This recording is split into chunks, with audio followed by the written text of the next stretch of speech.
Hello नमस्कार everyone, welcome to Khan global studies. आप सभी का बहुत बहुत स्वागत है मेरे साथ आपके आज के सेशन में। जल्दी से आ जाएंगे आप सभी, सेशन को ज्वाइन कर लेंगे और एक बार मुझे बता देंगे कि आवाज क्लियर आ रही है कि नहीं आ रही है ना। चलिए, वेरी गुड मॉर्निंग सभी बच्चों को। फटाफट से आ जाइए बच्चे, सेशन को एक बार जल्दी से ज्वाइन कर लीजिए और फिर हम लोग ना सेशन को जल्दी से स्टार्ट करेंगे क्योंकि बहुत सारा है मंथली करंट अफेयर्स में पढ़ने के लिए।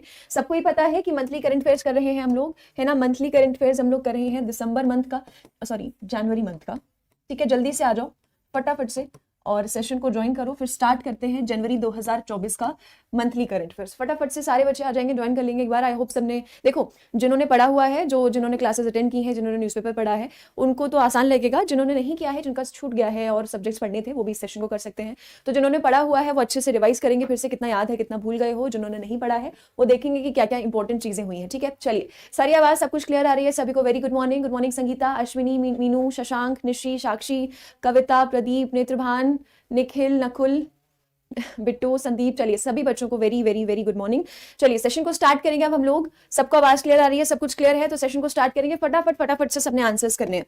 ठीक है, चलिए सो जनवरी का सीए स्टार्ट करते हैं। जनवरी 2024।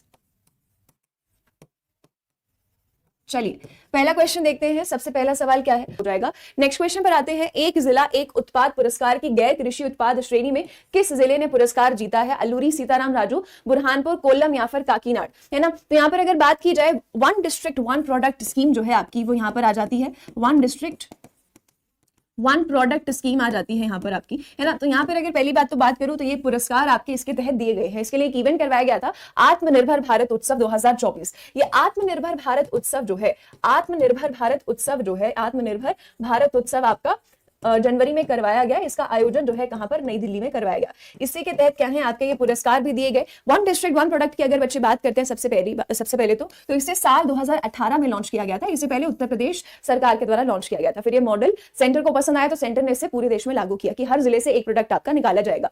तो इसी में पुरस्कार दिए गए हैं। आपसे पूछा गया है कि नॉन एग्रीकल्चरल प्रोडक्ट की कैटेगरी में कौन सा जिला है जिसको ये पुरस्कार दिया गया है? तो यस अश्विनी, यहाँ पर सही आंसर क्या हो जाएगा? यहाँ पर सही आंसर हो जाएगा काकीनाड। काकीनाड की अगर हम बात करते हैं तो ये जिला कहां पर आ जाता है? ये जिला आ जाता है आंध्र प्रदेश में। क्लास में मैंने आपको 4 कैटेगरीज जो है वो पढ़ाई थी। एक तो एग्रीकल्चर कृषि उत्पाद की श्रेणी, एक गैर कृषि उत्पाद श्रेणी और 2 हमने स्टेट्स की कैटेगरी पढ़ी थी। तो अगर गैर कृषि उत्पाद की श्रेणी की बात करें तो काकीनाड आ जाएगा, और अगर कृषि उत्पाद की श्रेणी की बात करती हूँ, एग्रीकल्चर जो है ना कैटेगरी की अगर मैं बात करती हूँ तो यहाँ पर ये भी अल्लूरी सीताराम राजू जो है आपका आंध्र प्रदेश का ही डिस्ट्रिक्ट है, ये आपका एग्रीकल्चर श्रेणी में टॉपर आ जाता है जिसे गोल्ड मेडल मिला है। अब स्टेट ए की कैटेगरी में आ जाती हूँ। टोटल आपकी 4 कैटेगरीज हैं। तो स्टेट ए की कैटेगरी में जो स्वर्ण पदक जीता है यहाँ पर ओडीओपी अवार्ड्स में, ये किसने जीता है? तो आप बोलेंगे कि ये उत्तर प्रदेश के द्वारा जीता गया है, यूपी ने क्या है ये जीता है। उसके अलावा स्टेट बी की कैटेगरी भी थी, तो यहाँ पर यूटीज आ गए आपके, जहां पर जम्मू कश्मीर ने गोल्ड मेडल जीता है। तो मेन 4 आपको कैटेगरीज ध्यान रखनी है कि टॉप किसने किया है। गैर कृषि उत्पाद में काकीनाड, कृषि उत्पाद की श्रेणी में अल्लूरी सीताराम राजू, स्टेट ए में हो जाएगा गोल्ड मेडल यूपी के पास, और स्टेट बी में हो जाएगा यूटी जम्मू कश्मीर के पास ही मेडल हो जाएगा। One district one product scheme ध्यान रखेंगे कि ये कौन से राज्यों से इंस्पायर्ड है? ये यूपी से इंस्पायर्ड है। इसे साल 2018 में सबसे पहली बार लॉन्च किया गया था। सो करेक्ट आंसर क्या होगा प्रश्न के आधार पर? ऑप्शन डी काकीनाड यहाँ पर सही उत्तर हो जाएगा। नेक्स्ट क्वेश्चन में आते हैं। GSAT-20 निम्नलिखित में से किसकी भारी संचार उपग्रह परियोजना है? GSAT-20 की अगर बच्चे बात करते हैं तो GSAT-20 की बात अगर की जाए तो बोला गया है कि इसमें से किसके द्वारा लॉन्च किया जाने वाला है? स्पेसएक्स, स्काईरूट, NSIL या फिर NARL। तो अगर बच्चे बात करते हैं GSAT-20 की, तो GSAT-20 आपका एक सैटेलाइट का नाम है ना। GSAT-20 या GN2 भी इसे कहा जा सकता है। तो ये वेरी गुड, जो NSIL लिख रहे हैं वो सही लिख रहे हैं। देखो डिफरेंस समझेंगे। GSAT-20 की अगर बात करते हैं तो ये एक सैटेलाइट प्रोजेक्ट है। आपसे मैंने प्रश्न पूछा है कि प्रोजेक्ट इसमें से किसका है, तो ये प्रोजेक्ट हम बोलेंगे कि प्रोजेक्ट है ये NSIL का। NSIL क्या है?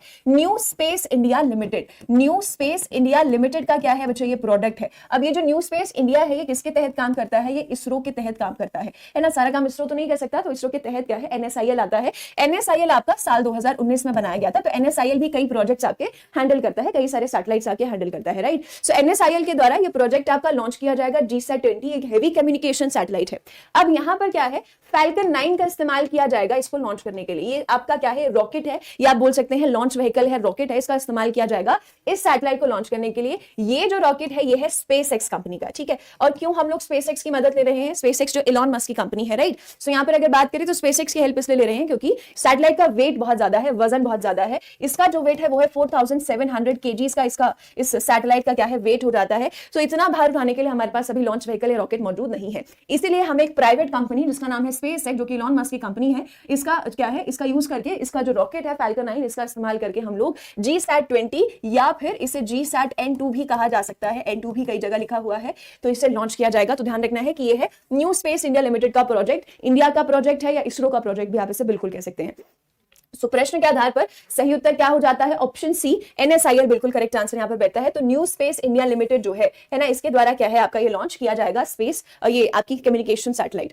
आगे आते हैं, हाल ही में किस देश के राष्ट्रपति सादर जापरोव ने हिम तेंदुए को अपना राष्ट्र प्रतीक जो है वो घोषित किया है? किर्गिस्तान, ताजिकिस्तान, उज्बेकिस्तान या फिर कजाकिस्तान? देखो राष्ट्रपति सादर जापरोव कहाँ के हैं, इसी से पता चल जाएगा आंसर। तो स्नो लेपर्ड को नेशनल सिंबल घोषित किया गया है, करेक्ट आंसर क्या हो जाएगा? वेरी गुड, सही आंसर जा रहे हैं सभी के। ये साक्षी, यस करण, सही आंसर क्या हो जाएगा? सही आंसर हो जाएगा आपका किर्गिस्तान। सो किर्गिस्तान के जो प्रेसिडेंट हैं कौन है? सादर जापरोव। इनके द्वारा क्या है घोषणा की गई है कि जो स्नो लेपर्ड है उसको क्या बनाया जाएगा, यहाँ का नेशनल सिंबल बनाया जाएगा। कल ही अभी हमने पढ़ा है कि भारत में भी स्नो लेपर्ड असेसमेंट जो है आपका लॉन्च किया गया है। स्नो लेपर्ड की जनसंख्या पॉपुलेशन असेसमेंट जो है आपका क्या है लॉन्च किया गया है, इनकी जनसंख्या का आंकलन किया गया है। जल्दी से बता दो कि सबसे ज्यादा स्नो लेपर्ड जो है वो कौन से यूटी में हमें देखने को मिले हैं, है ना?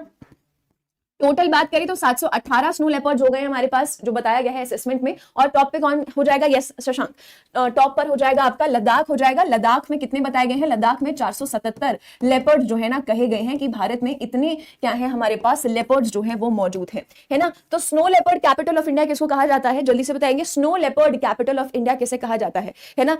हिम तेंदुए की राजधानी दुनिया में किसको कहा जाता है? तो आंसर क्या हो जाएगा? स्नो लेपर्ड कैपिटल हो जाएगी आपकी। Yes Raju, yes Rohit, snow leopard capital भी किसको कहा जाता है? लद्दाख को कहा जाता है स्नो लेपर्ड कैपिटल, है ना? स्नो लेपर्ड कैपिटल भी इसे कहा जाता है। और यहाँ पर किर्गिस्तान ने नेशनल सिंबल बनाया है। इसके अलावा लद्दाख और हिमाचल प्रदेश का स्टेट एनिमल भी है, सबसे ज्यादा लद्दाख में है। और कुल जनसंख्या जो है ध्यान रखेंगे 718 हो जाएगी, है ना? तो ये डेटा जो है अभी हाल ही में पर्यावरण मंत्रालय के द्वारा, एनवायरमेंट मिनिस्ट्री के द्वारा कल ही जो है ये करवाया था। तो एनवायरमेंट मिनिस्ट्री के द्वारा क्या है आपका जारी किया गया है। सो सही आंसर क्या हो जाएगा? किर्गिस्तान। आगे आते हैं, 2032 ओलंपिक का मेजबान कौन सा शहर है? देखो ओलंपिक्स आपके चर्चा में रहने वाले हैं, अभी तो इस साल तो वैसे भी होने वाले हैं, राइट? सो आपको पता होना चाहिए आगे के संस्करण भी कहां पर होने वाले हैं। इसके अलावा जनवरी में हॉकी के ओलंपिक क्वालिफायर्स इवेंट हुए थे, है ना? इसके अलावा हॉकी ओलंपिक क्वालिफायर्स आपके इवेंट जो है, हॉकी ओलंपिक क्वालिफायर इवेंट जो है वो हुए थे। क्वालिफाइंग इवेंट्स आपके अभी भी चल रहे हैं, है ना? तो ये क्वालिफायर्स इवेंट आपके करवाए गए थे अलग अलग जगहों पर, जिसमें से एक इवेंट रांची झारखंड में भी करवाया गया था। तो वहीं से उसी के संदर्भ में यह सवाल है, उसी के कंटेक्स्ट में है क्वेश्चन कि 2032 ओलंपिक्स कहां होने वाले हैं? तो यस अक्षय कुमार, बिल्कुल सही आंसर हो जाएगा। सही उत्तर क्या हो जाएगा? ब्रिस्बेन हो जाएगा। ब्रिस्बेन में होंगे 2032 ओलंपिक्स। 2024 इस साल कहां पर होने वाले हैं? इस साल ओलंपिक्स कहां पर होने वाले हैं? उसके अलावा अगर हम बात करते हैं तो 2028 में ध्यान रखेंगे बच्चे कि लॉस एंजलिस में आपके क्या है ये होने वाले हैं। और 2024 यानी इस साल कहां पर होने वाले हैं? वेरी गुड भारती जा, इस साल कहां पर होने वाले हैं? इस साल आप बोलेंगे भाई पेरिस, फ्रांस में इनका आयोजन जो है वो क्या है किया जाने वाला है, राइट? सो करेक्ट आंसर क्या होगा? ध्यान रखेंगे पेरिस, फिर लॉस एंजलिस, फिर ब्रिस्बेन। और फिर उसके बाद जो है भारत पूरी कोशिश में है कि 2036 में हम ही लोग क्या है ओलंपिक्स की मेजबानी करें। अब तक हमने एक बार भी ओलंपिक्स को होस्ट नहीं किया है ना? ओलंपिक्स सबसे बड़ा आपका स्पोर्टिंग इवेंट होता है दुनिया भर में, सबसे ज्यादा स्पोर्ट्स यहीं पर खेले जाते हैं, सबसे ज्यादा एथलीट्स ओलंपिक के खेलों में ही भाग लेते हैं। तो बहुत बड़ा आपका इवेंट होता है। इतने बड़े इवेंट को करवाने के लिए बहुत ज्यादा फंड्स की भी जरूरत पड़ती है ऑफकोर्स। तो भारत भी चाहता है कि 2036 में जो है भारत पूरी कोशिश में है कि अहमदाबाद में इसे होस्ट करेंगे, ठीक है? आगे चलते हैं। सो यहाँ पर 2032 में आ जाएगा ब्रिस्बेन। नेक्स्ट क्वेश्चन पर आते हैं, निम्नलिखित में से किस शहर को वेटलैंड सिटी मान्यता के लिए भारत द्वारा नामित किया गया है? इंदौर, भोपाल, उदयपुर या फिर all of the above? So wetland city accreditation की अगर हम बात करते हैं तो इसके तहत भारत ने कौन से शहरों को नॉमिनेट किया है? एक होते हैं आपके रामसर स्थल और एक आ जाती हैं आपकी वेटलैंड सिटीज, ऐसे शहर जहां पर वेटलैंड्स जो है आपको देखने को मिलेंगे, इंपॉर्टेंट वेटलैंड्स हो जाएंगे, है ना? तो ऐसे शहरों को वेटलैंड सिटीज में शामिल किया जाता है। भारत में अभी तक एक भी वेटलैंड सिटी नहीं है। यस बच्चे, यस राजन। तो यहाँ पर प्रश्न के हिसाब से सही आंसर क्या हो जाएगा? ऑल ऑफ द अबव, है ना? उपरोक्त सभी। तो 3 शहर हैं, यानी कि इंदौर, भोपाल और उदयपुर, इन तीनों शहरों को नॉमिनेट किया गया है भारत के द्वारा कि इन तीनों को वेटलैंड सिटी जो है भारत में बनाया जाए। भारत में अभी तक एक भी वेटलैंड सिटी नहीं है। सबसे ज्यादा वेटलैंड सिटीज आपको चाइना में देखने को मिलती हैं। सो ये वेटलैंड सिटी एक्रेडिटेशन की जो बात है, ये कन्वेंशन इसके लिए साइन किया गया था साल 2015 में, है ना?